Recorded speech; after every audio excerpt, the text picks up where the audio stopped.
Ako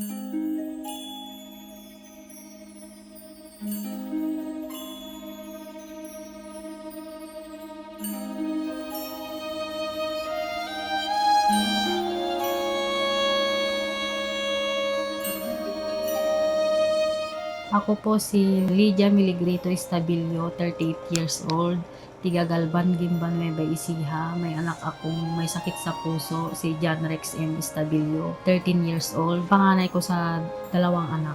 Nung mga 5 months po siya, nagkaroon po siya ng ubo sipon, parang iba po yung hinga niya, mabilis po. Nung pina-check up ko, parang may butas, sabi nung pedya niya. Pinaano kami ng x-ray. Hindi naman niya nakita. Pero pina-repair din kami ng to the echo. Kaso hindi ko siya napa to the echo kasi wala din kaming pera noon sa hirap ng buhay. Walang trabaho yung asawa ko. Talagang wala po talaga. Iyak na lang ako ng iyak ng gabi nung malaman kong may sakit siya sa puso. Tapos nung habang lumalaki na, parang iba pa rin talaga yung hinga niya.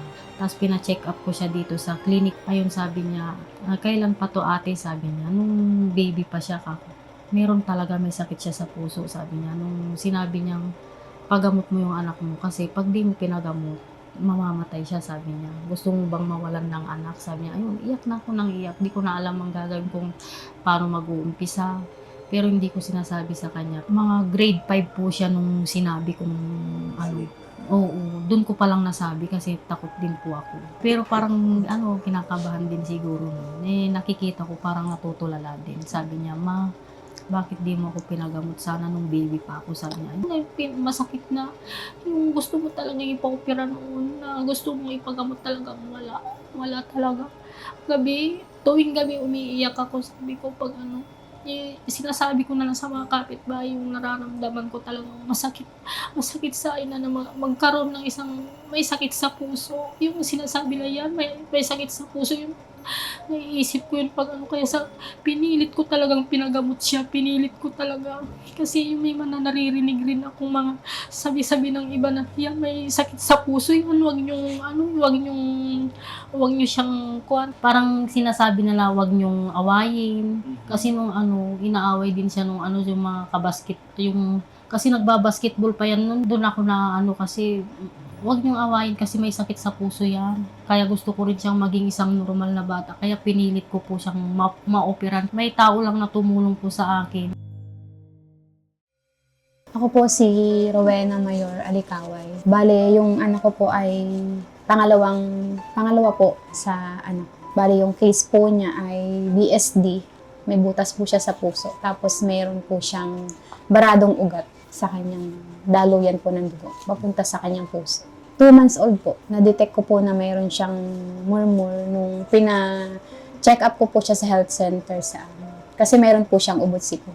Bali, po yun kasi nagpa-second opinion po ako nung nalaman ko nga po sa Batangas po, sa amin din po sa Batangas. Pinato the echo ko po siya. Tapos dun ko po nalaman na meron nga po talaga siyang murmur na sa puso.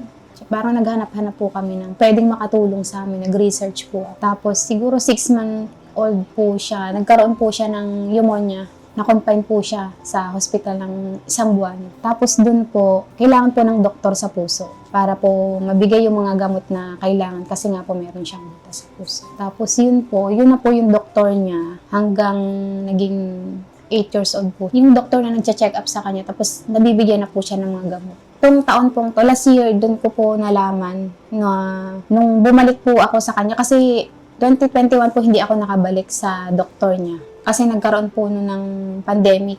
Tapos yung bulkan po, pumutok din. Hindi po kami nakabalik. Pagbalik po namin sa kanya, na tinadae ko po siya, sabi po sa akin medyo mataas po yung alta presyon ng puso niya. Doon na po ako nag-isip.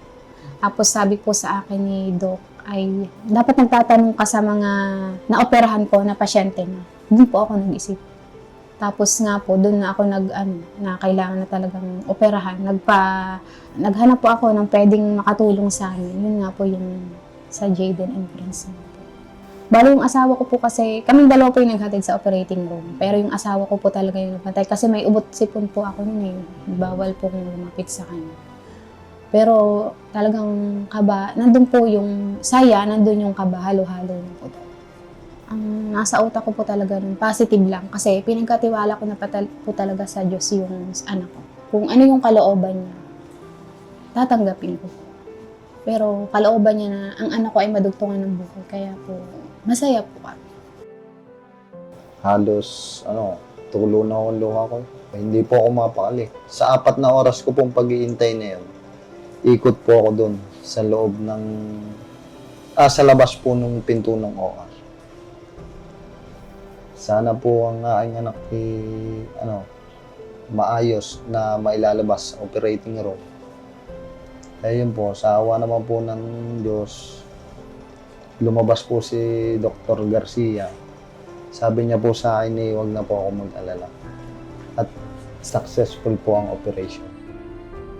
Maganda po, maayos po yung ano nila. Talagang maalaga sila. Lahat po sila mababait eh. Mga gwardiya, mga yung nagbibigay ng pagkain, sila doc, mga nurse, mababait po. Lahat po sila mababait. Wala akong masabi. Ay sabi ko, hindi ako nagsising nilipat ko siya dito sa De Los Santos. Talaga pong magagaling po sila.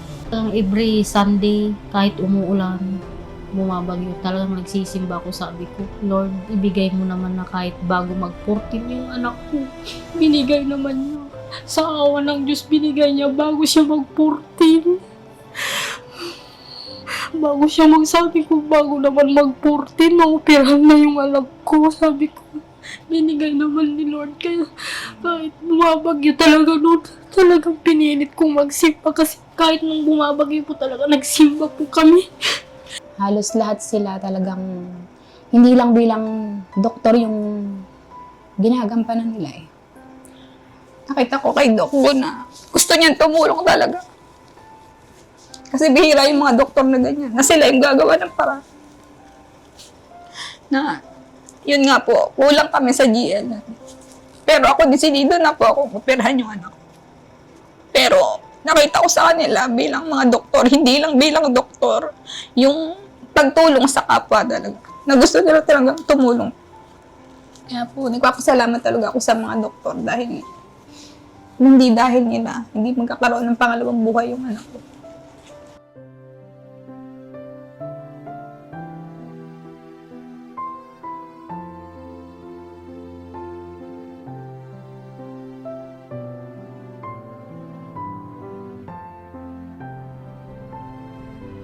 Ma, thank you sa lahat kasi hindi mo ako pinabayaan.